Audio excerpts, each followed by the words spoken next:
Good morning! Pagkatapos nga ni Terding magbihis, ayan, iniaabot ko na sa kanya tong bag niya para maisuot na niya. Ayun, Darsa. Hello! Paano ba na yun? Mabuhay!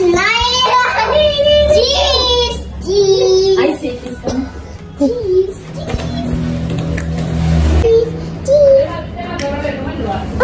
Natatawa nga kami kasi nga basta pinipicturan ko siya, ayan, napapasabi talaga siya ng say cheese.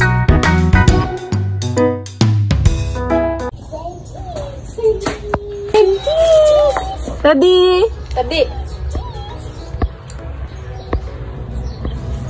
Ewan ko ba kung saan nga niya yan napanood. Ayan, ready na si Terdy. Hawak-hawak na rin niya yung baon niya. Napakalikot talaga. Papunta pa lang sa school niyan, pero ayan, pagod na yan. Habang nagaantay nga sila ng kanilang masasakyan, ayan, nakalimutan pala ng ate ko yung tumbler nitong batang to. Kaya bumalik siya para kunin yun at pagkatapos, ayan, pumunta na sila sa kabila para sumakay na nga kasi may paparating na rin na tricycle. At nangawit na nga siguro tong batang to, kaya ayan, binigay na niya yung hinahawakan niya sa mama niya. Pero agad din niyang binawi, kaya ayan, hawak-hawak na ulit niya yung baon niya. At nagbababay pa nga itong batang to sa akin. Hindi ko na rin inantay na makasakay sila kasi nga nagbihis na rin ako dyan kasi nga may pupuntahan din ako.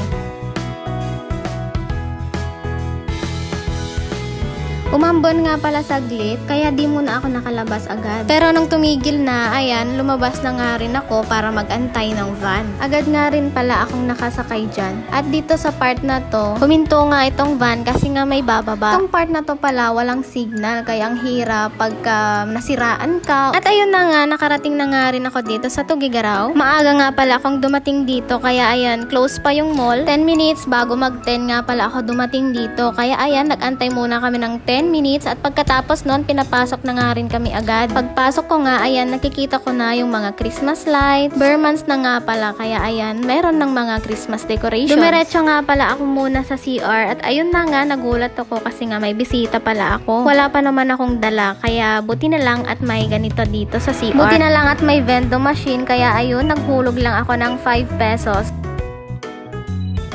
Pagkatapos ko naman dun, dumiretso naman ako dito sa may plaza. At pagkatapos ko ngang bumili nito, agad na rin akong dumiretso sa may terminal para makauwi na.